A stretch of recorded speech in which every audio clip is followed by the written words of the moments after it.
Here at Hampton University, we're all about family. The football coaches mentor the players, but did you know that the players also mentor each other? Sarah Jackson said she untied herself, ran out of the complex, and flagged down the mailman.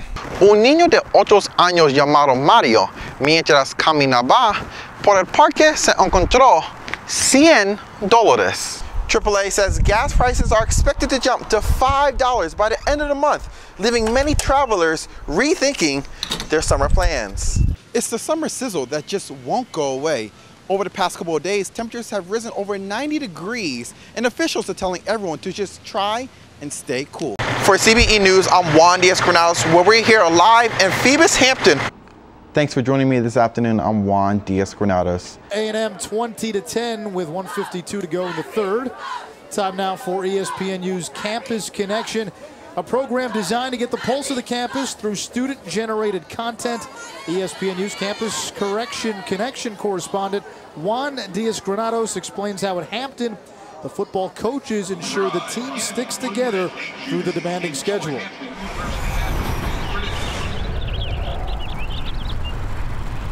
Here at Hampton University, we're all about family. The football coaches mentor the players, but did you know that the players also mentor each other?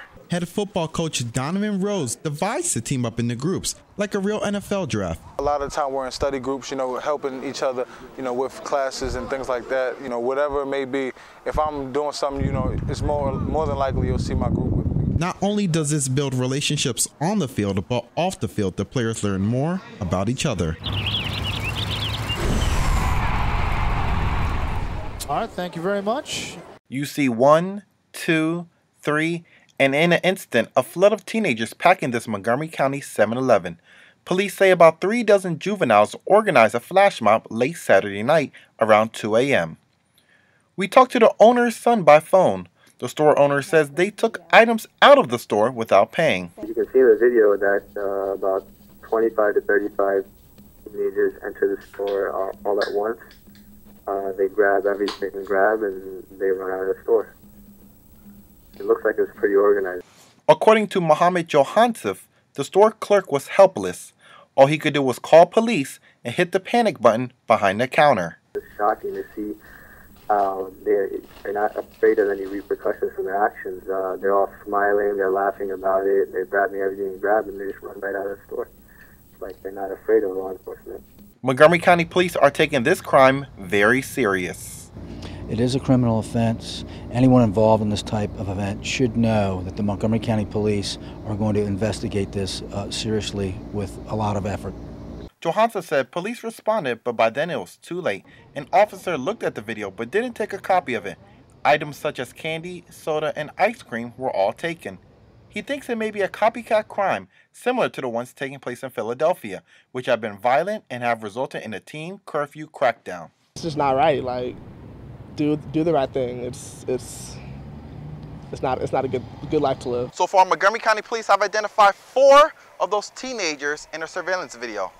News 4, Juan Diasgranados.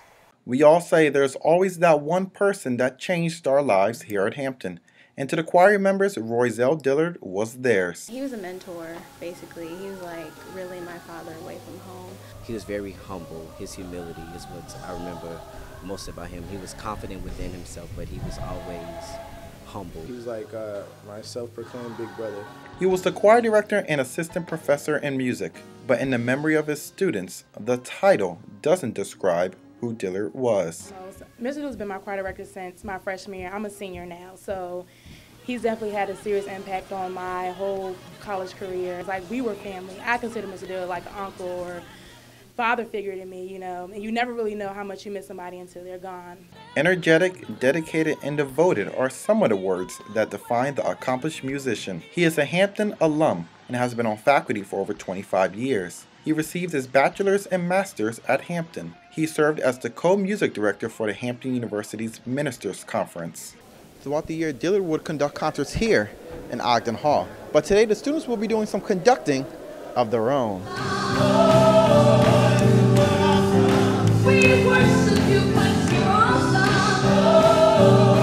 Understand that Mr. Dillard loved the Lord, and he always knew that the Lord never makes a mistake.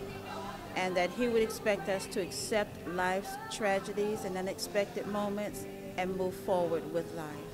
Dillard was found dead in his home Thursday night. There is still no word yet on how he died. The news went viral early Friday morning via Twitter and Facebook. Later that day, a Facebook page was set up in Dillard's memory, which currently has over 400 members and continues to grow.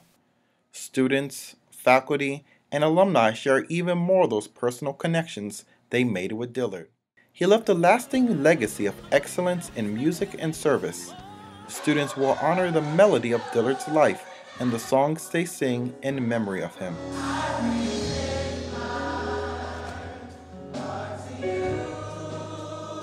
For CBE News, I'm Juan Diasgranados.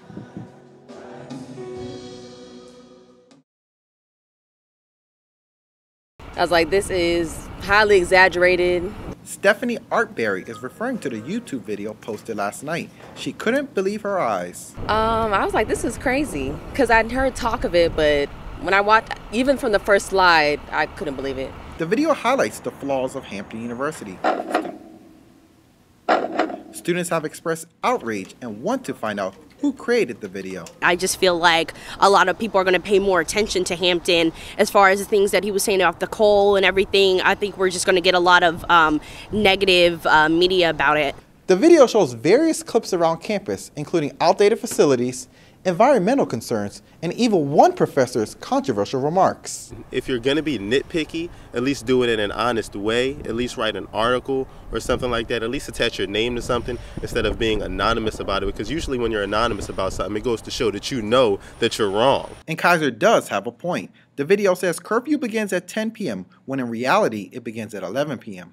The video also displays numerous spelling errors, such as Pierce Hall, which is spelled P-I-E-R-S-E Hall in the video. But some students say the video is an accurate representation of Hampton University. I was like, it's about time that somebody showed some of the negatives about the school, because there is a lot.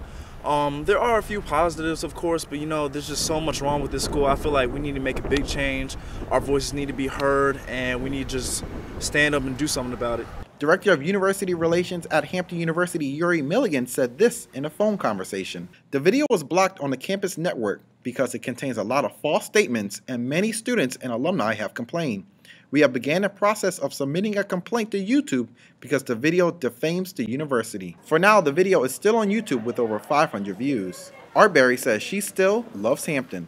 Well, I always had an appreciation for it, but I feel like whenever you have videos like that or any kind of negativity, then it always does bring people together.